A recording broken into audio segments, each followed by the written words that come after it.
skit is to demonstrate the challenge of communicating the gospel cross-culturally in another language. Language and context is very important. We will illustrate this as an American pastor speaks through an interpreter. This is not to be a reflection on the ability of our national Christians to interpret, but rather, it is a graphic demonstration why missionaries strive to master the language of the people with whom they live and labor. Well, let's both walk around now. All right. Yeah, let me see.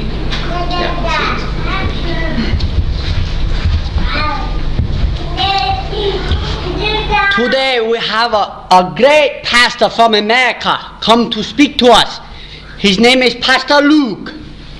I'm very pleased for the opportunity to interpret for this brother since he does not speak our language.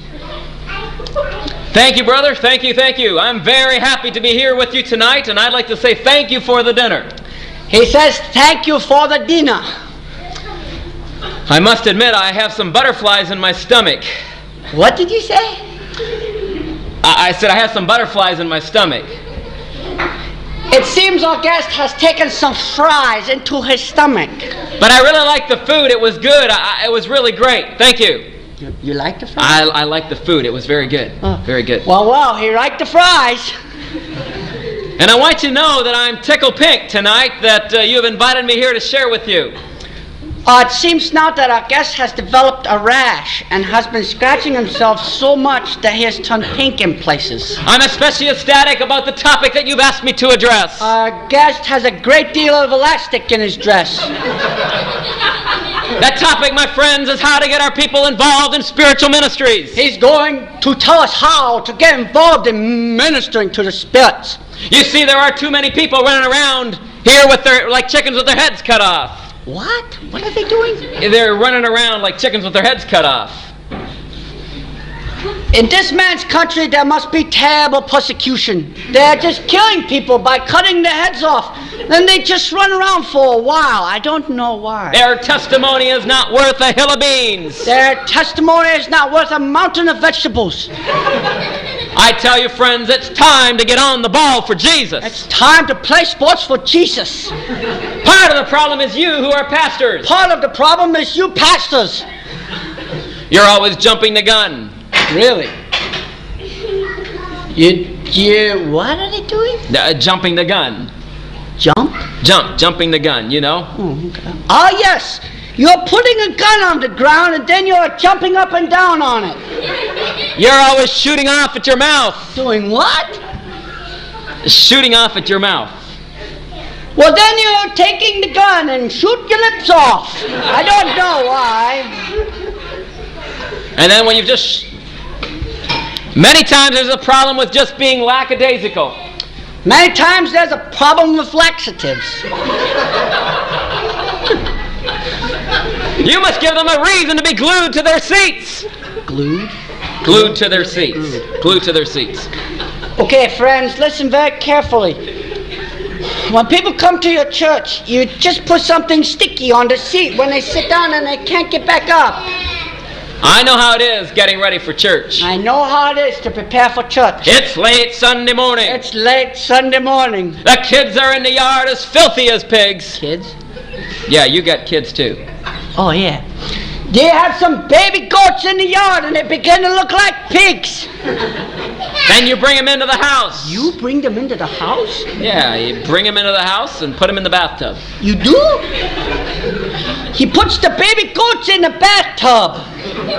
And then you begin to peel the mud off of them. Ooh, then you begin to scrape the mud off of them. In the meantime, your wife, she's in there busy making up her face. What is she doing? She's making up her face. Oh, yes, your wife is making a face happy for Jesus. You step outside and it's raining cats and dogs. Yeah, you step outside and small animals begin to fall from the sky.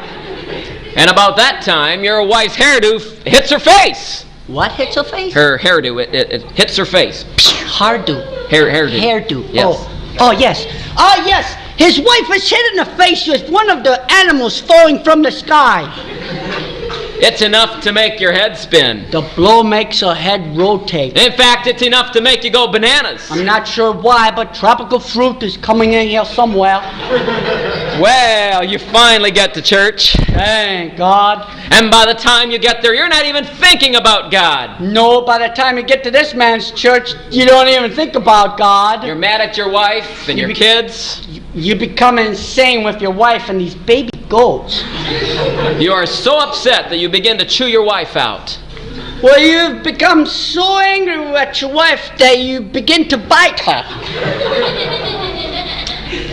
People are just sitting like bumps on a log. People are just sitting like brown spots on wood. Your wife is trying to smile. Your wife is trying to grin. But everybody can tell you've just chewed her out. Everyone can see you have bitten her. The blood must still be running down. Oh my, I see the clock is flying and I must rush to a conclusion. Seems that this man has had a vision of flying clocks giving people concussions. What you need to do is get into your closet and prayer. Closet? You mean the water closet? Closet, you know, any kind of closet. Oh yes, what you need to do is go in the bathroom and pray. You need to go to the altar and grab a hold of the horns. There are horns there? Yeah, you know, the horns of the altar. Pray. Do you remember those baby goats? Well, they all have horns now. You must grab hold of the horns. I don't know why. We need pastors who have enough guts to fast and pray the house down. We need pastors with big guts who can fast and pray until the house burns on fire. Now, if you will only follow my words. Now, if you talk just like I do. The power of the Spirit will sweep over you. God will hit you with a broom. Every word I preach is in the Bible. This man thinks that the thing he says are really in the Bible. I hope someday you can come to my church and bless us the way we have been able to come and share with you. I hope, my friends, that someday one of us will go to his church and straighten out this poor man's theology. I want to thank you for the opportunity that I've had to come here and share these special insights with you. Thank you very much. Although we know this pastor from America is very crazy, let's all give him a round of applause so he doesn't feel so stupid.